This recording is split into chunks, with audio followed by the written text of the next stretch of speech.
In today's episode, I'm going to talk about why I think remote work is the new retirement plan, what that means, and what you can do to prepare yourself for this opportunity.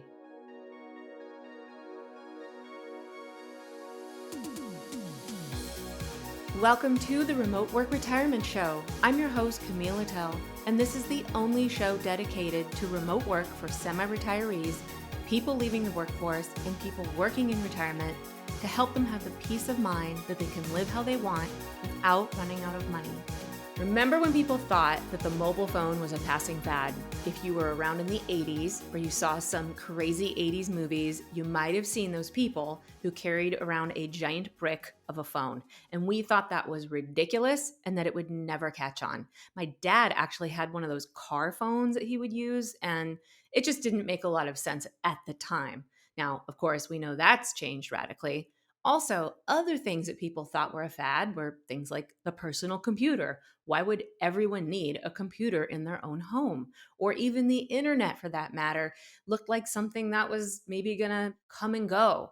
And so, much like these fads, or what we thought were fads were back in the day, became mainstream, this is what's happened to remote work today. Now, just a few years ago, people thought that remote work was a fad, or maybe it was something that only a few people could do, or a few companies would allow you to do, and it wasn't going to be for everyone. Now, we've certainly seen the acceleration of that through the pandemic, but there were already people researching remote work, including me, and looking at what they thought the trends were going to be. And the trend that people were predicting is that it would be something that would grow over time and maybe one day become mainstream, probably 10 years from now or so. So, what we know now is that not only is remote work becoming mainstream, but in my opinion, I believe that remote work is not just an opportunity, it's really no longer optional. And what I mean by that is that everyone needs to know how to do it because you never know when your job may be impacted. And you might be listening to this and saying, yeah, my job was impacted in 2020, or I was impacted much sooner than I thought I would be. And we're going to dig into all of this today, but I really wanted to start off by talking about how remote work is something that you should be thinking about, not as a fringy thing, like, ooh, that sounds nice, I might want to do that one day, but it really needs to be something that you're prepared to do at any given time. Okay, so let me lay out what we're going to do in this episode because I really want, in this very first episode, by the way, hooray, can I get a cheers for actually getting this darn podcast out into the public? I have been thinking about this for 2 years. And if you're someone who deals with procrastination or perfectionism gets in your way, ooh, do I feel ya. That is where I was with this show. So if you can relate to that, I'm going to be addressing that in a future episode and talking about what it took to actually get over those hurdles. But anyway, back to the show today. What I'm going to do is talk about a few different trends. I'm going to talk about trends related to retirement as well as trends related to remote work. Now, before I do that, I want to tell you a quick story. This is something that happened very recently, and it's about a woman named Lori. Now, Lori is not her real name, but she is a real person. But what I want to say about Lori is she could represent so many people. People that I work with inside of Remote Work School, which is my coaching program. I'll talk more about that later. But beyond that, people who are dealing with a lot of the same things that Lori shared with me. So let me back up a little bit. A few weeks ago, I found myself with an accidental side gig. And a side gig is something that you do, here and there to fill in the hours that you need or the income that you need if maybe you're not working full time or maybe you are working full time and you need to bring in some more money. So I like to pick up side gigs. I always have. And even though I run my own business today, I was on my phone looking for some side gigs because I was teaching people inside of my program how I actually find jobs just using my phone. And that led to me finding an accidental job being a tour guide in the community that I'm currently in. And so I went on this tour, and this tour that I was on, it was a beer tour. It was kind of fun. We went to these local breweries and tasted beers. And the fact that I even got paid for this job was like, oh my gosh, pinch me, right? Well, on this tour, I met Lori. Lori is a representative of the larger tour company that partners with these smaller tour companies, which I am now a contractor for. And on that tour, Lori was sharing with me that the pandemic really hit her hard because she works in the tourism industry and most of her work dried up. And it was really difficult for her because she's 65 years old and she had to take something like an early retirement for a while. She had to dip into her Social Security. She had to cut back on her spending. She wasn't able to do all the things that she would normally do if she had the income that she wanted. And this winter, she is planning to pick up some hours working at Target as a side job to bring in some more money. And of course, she was very discouraged about all of this. And I completely get it. And that's when I turned to Lori and I said, Lori, why don't you just pick up a few remote jobs? Why don't you try doing a customer service job online? If you're going to work at Target, you might as well do that remotely. And I listed a few other things she could do. And she stared at me blankly and she said, I wouldn't even know where to start. And that really broke my heart because, as someone who has been helping literally hundreds of people over the last 4 years get remote work, I know that the opportunities are there. I know that it wouldn't take much for Lori to find some remote work that would fill in the gaps for her. Now, I'm not saying she shouldn't work at Target or that that wouldn't be a good fit for her, but I like for people to have options. And it breaks my heart when someone like Lori feels like her only options are to go work at Target. And so it's another reason why I wanted to record this particular episode today, because I work with a lot of Loris. And to be face to face with someone like that, struggling with that situation and not knowing what her options were, this is why I do this work. Okay. So if you can relate to Lori, I want you to know you're not alone. There are a lot of people out there going through this, and this episode is for you. Now, before we dive into the trends, I want to talk at a high level about the benefits of remote work. By now, you're probably sick of hearing about this stuff, right? I mean, maybe you've been working remotely. Maybe you've experienced the benefits. Maybe you've even experienced the drawbacks, which I'll talk about in a later episode. Maybe you've read about the benefits or heard about it. For me, because I studied this stuff, none of this is new, but I don't want to make any assumptions. So let me recap some of the top benefits. First of all, you can work wherever. Now, for some people, that's working from home. For me, that was working from an RV since 2016. My husband and I walked away from long corporate careers, which I can talk about at another time, in 2016, got in an RV, traveled full time, and literally reinvented ourselves professionally with remote work. In fact, I did 12 different types of remote jobs before I kind of figured out my groove. So you can really work wherever. I've also worked from Thailand and Vietnam. I mean, I've worked from some amazing places. So by now, you know, you can pretty much work from anywhere you want. I've also worked in some not so amazing places, by the way. I've worked behind a department store before. I've worked in front of a grocery store. I've worked from many coffee shops and even a bar once.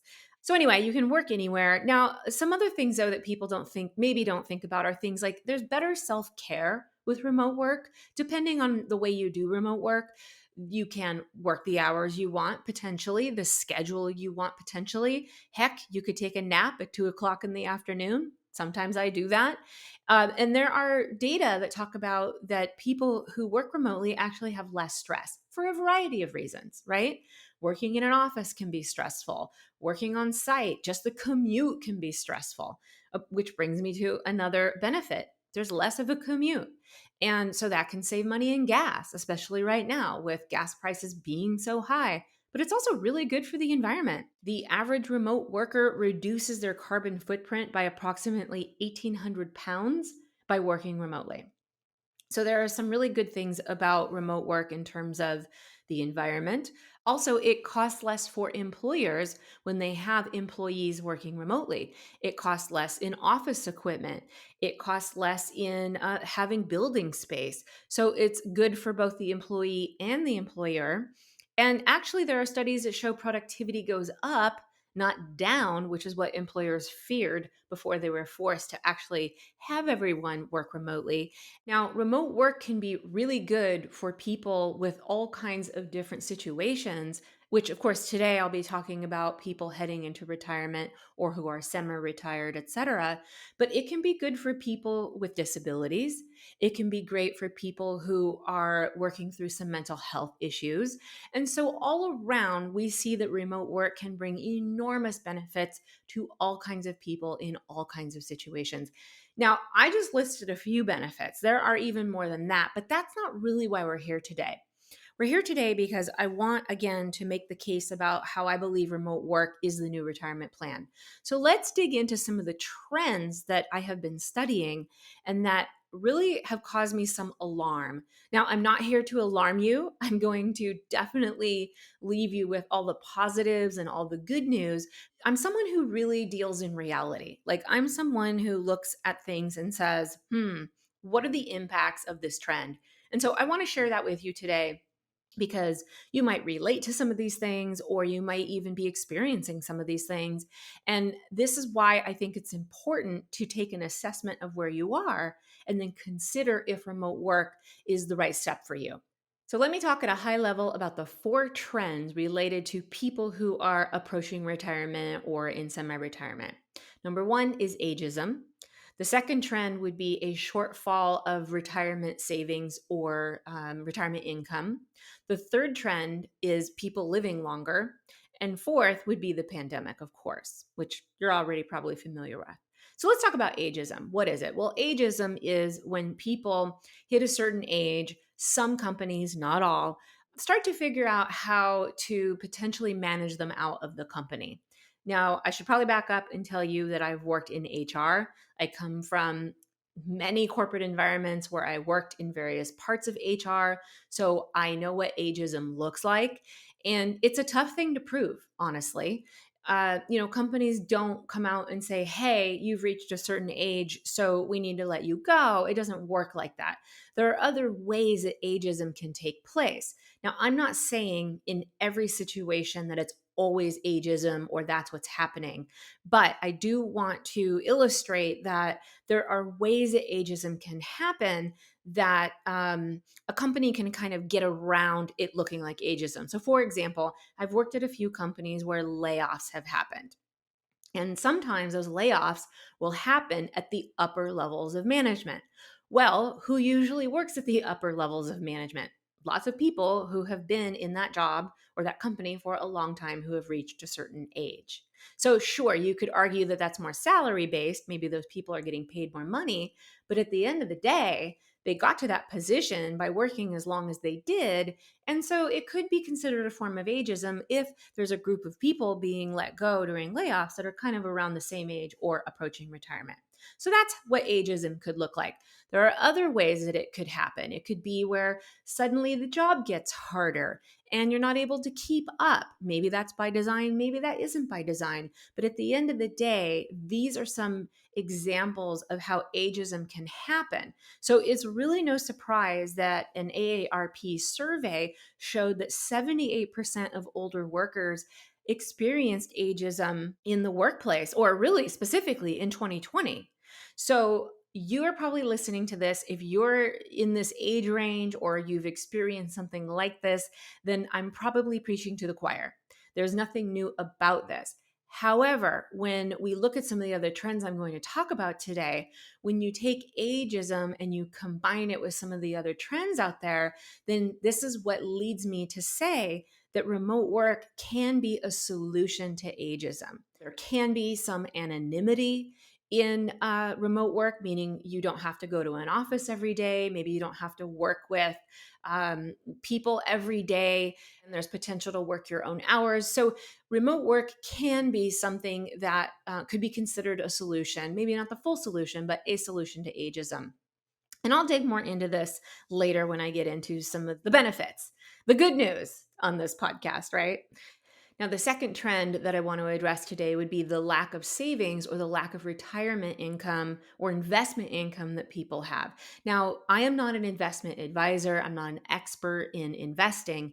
However, because I'm looking at the big picture of what it looks like for someone heading into retirement, this is something else I really wanted to look at. And the statistics on this are dizzying. There's a lot of statistics out there. I'm not going to run through all of them with you, but I am going to talk about a couple of them today. Now, think back to Lori, the person in the story I told you about at the beginning of this podcast. She had to take early Social Security. Now, a lot of people had to do that in 2020, especially. But here are some stats around that. 58% of the retired demographic rely on living on Social Security or downsizing their lifestyle if they run out of money. This comes from CNBC. Now, the median retirement account balance in the US in 2019 was $65,000. Now, that was a 2% increase from 2016 because in 2016, the median account balance was $63,800. So slightly better in 2019, but not much. And according to the federal government, recent reports released on inflation is at a rate of 5.4%. So I want you to think about that for a minute. Account balances went up about 2%. Current inflation is at 5.4%. So these savings accounts are not going to keep up with the current rate of inflation. And there are so many statistics around this that I'm actually going to dig into this a lot more in future episodes.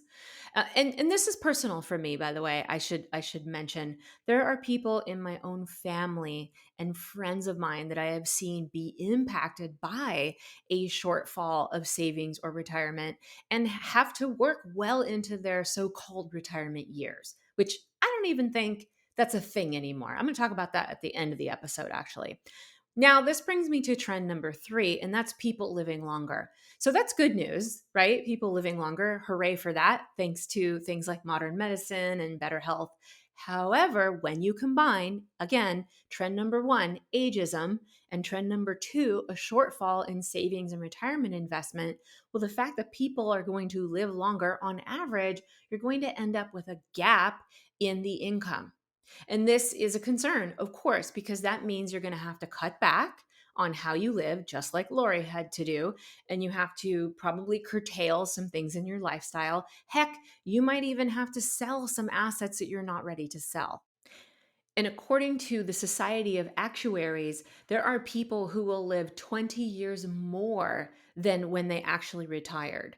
And so they've got to make that income stretch. So that's trend number 3. Now, trend number 4 is the pandemic. I'm not going to go into this in great length because you are probably really tired of hearing about it. But it's no surprise that this hit a lot of people really hard. This is what also has led to people having to live off of Social Security, trying to find other funds. It's why Lori is going to go work at Target this winter to bring in some extra money. So if you just heard all those trends and feel really depressed, I'm sorry. I'm not here to depress you. I totally get it. And like I said, this is personal. These things are happening to, again, people in my own family or my friends, or I'm concerned about it happening to people that I know. But there's a lot of really good news. And this is what I want you to pay attention to, because I really want to leave you with the hope and the inspiration about what's possible so that you can really get yourself in a position to take advantage of these things. So I'm going to talk about 3 really positive trends. Trend number 1, the pandemic leading to job growth. So yes, the pandemic was bad news, but you always have to look for those silver linings, right? So we saw a lot of growth in the remote job market. The next positive trend is going to be around it being an employees market, meaning right now employees have the upper hand when it comes to getting jobs and negotiating pay. And the third trend is going to be around the boom of what's called the hybrid job market or the freelance job market. So let's get into trend number 1, and that is pandemic-driven remote job growth. That is a mouthful. Now, before the pandemic hit, the remote job growth was already happening. According to the Future Workforce Report in 2021, the job growth had already been at about 159% of growth over the 12 years before the pandemic. So it was already moving quickly. But then the pandemic hits, and practically overnight, all of these jobs are created, right? Now, I was working for a company that back in 2016, I tried to negotiate going remote with them because I wanted to travel in an RV and see the country and work from my RV. And they said, nope, we can't do that. We don't do remote here. That's never going to work. And of course, practically overnight in 2020, they had to have their entire workforce go remote. And we saw that happen with loads and loads of companies. Of course, some people experience layoffs. We know that too. But what's less talked about is how many companies actually created new jobs remotely. And new jobs are created remotely every single day. And now what we're seeing is that the prediction is that by 2025, we will actually see double the amount of job growth that we saw in 2020. So that's approximately going from 16 million people working remotely before the pandemic to something around 32 million people working remotely by 2025. So loads of remote job opportunities, which should be really exciting, especially if you want to work remotely. Now, if you don't want to work remotely, we're going to talk about that later. But at the end of the day, this is all really good news. Now let's dig into trend number 2. Now, trend number 2 is all around it being an employee's market. Now, you've heard about it being a buyer's market in a housing market, right? Whether it's a seller's or a buyer's market. But it's been a really long time since we've heard about it being an employee's market. This is the first time in a really long time that people who are in the position of looking for a job have the upper hand. Why? Because there's just huge labor shortages.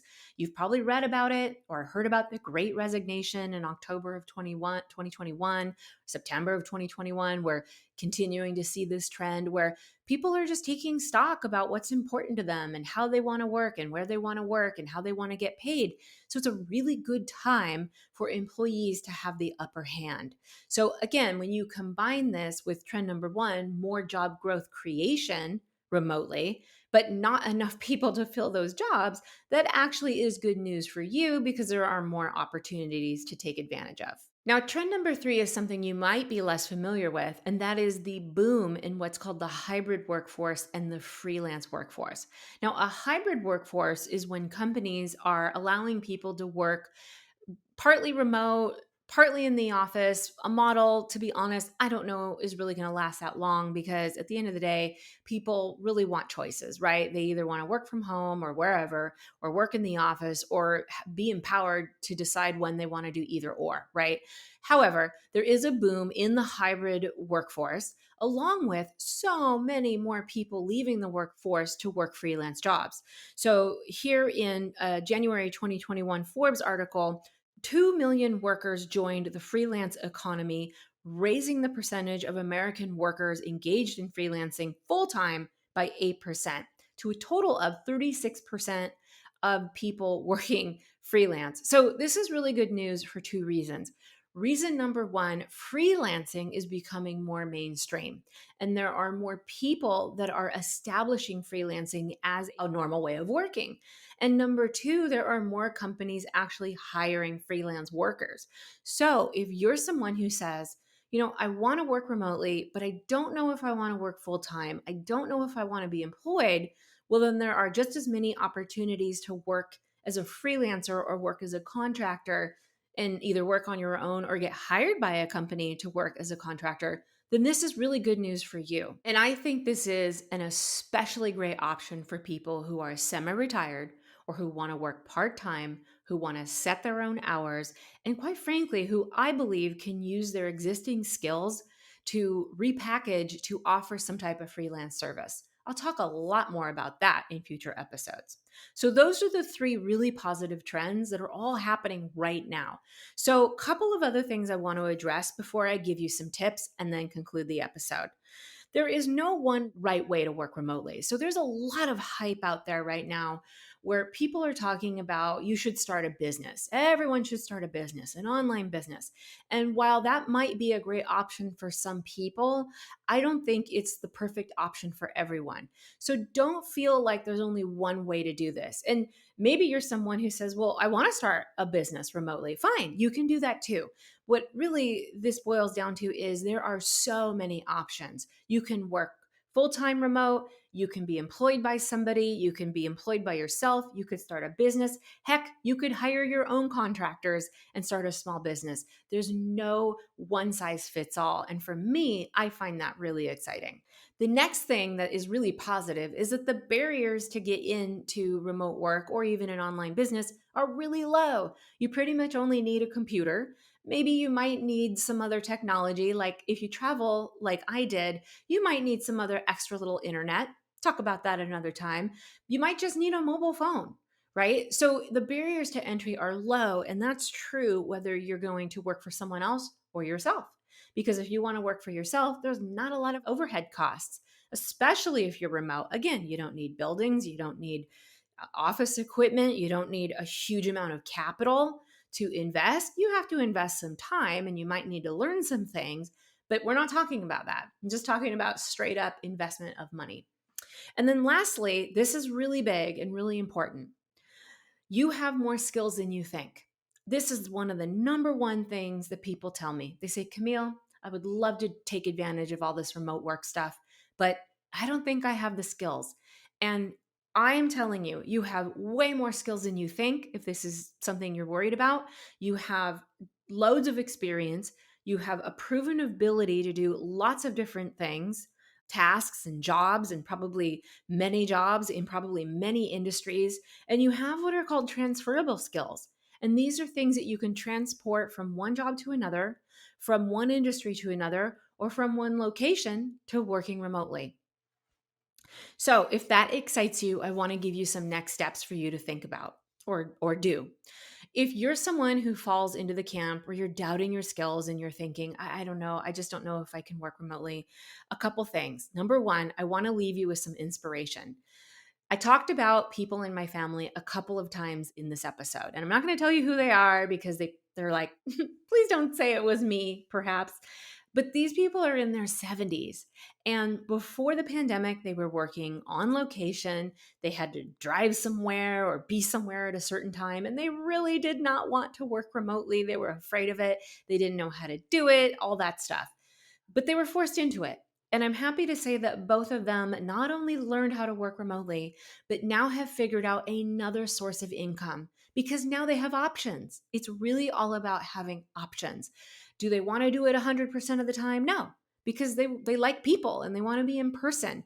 But this just gives them another way to actually generate income that isn't so tied to them driving somewhere or going into an office or going on location.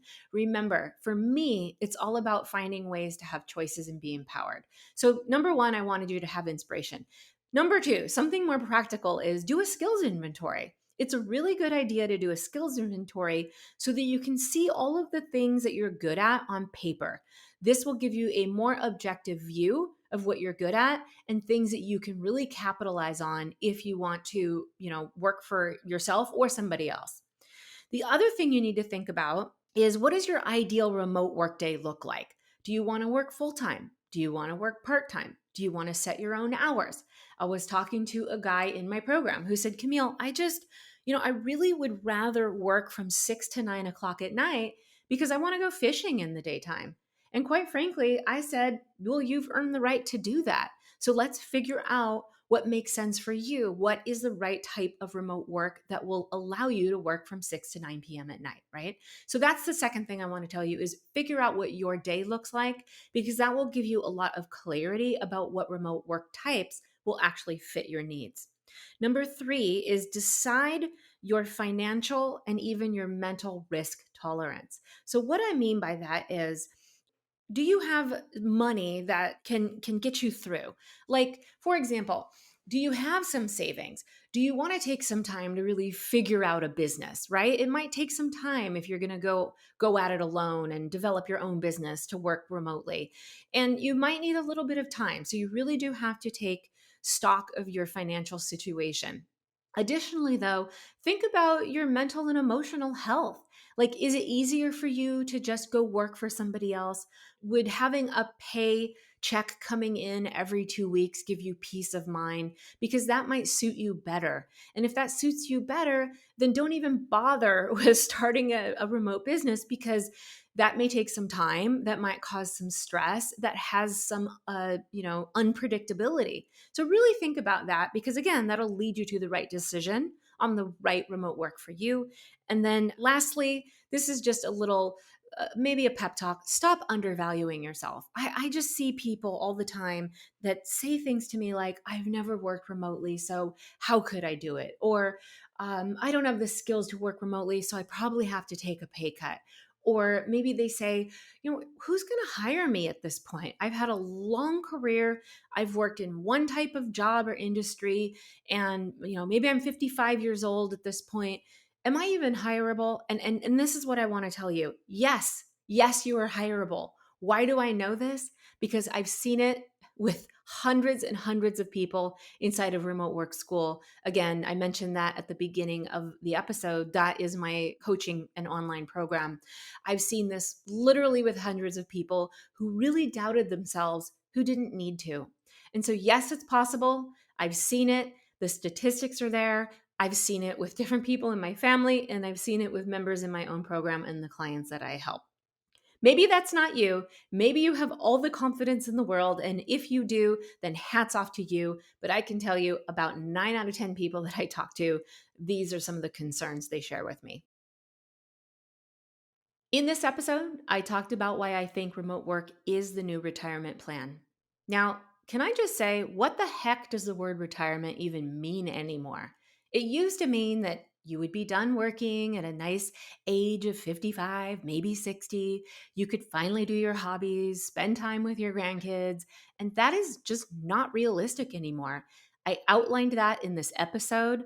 I've made a pretty strong case, I think, for why there are a number of reasons that people will continue to work into what is traditionally known as retirement. But also, I didn't mention people want to keep working. Not everyone, but people love purpose. People want to be useful.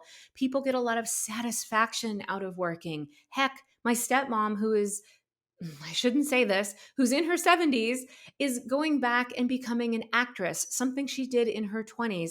And she's now rebooting her acting career. And by the way, she's auditioning 100% remotely. So I should mention that lots of people still want to work. And that is another reason why I believe that remote work is the new retirement plan. I hope you enjoyed this episode as much as I did.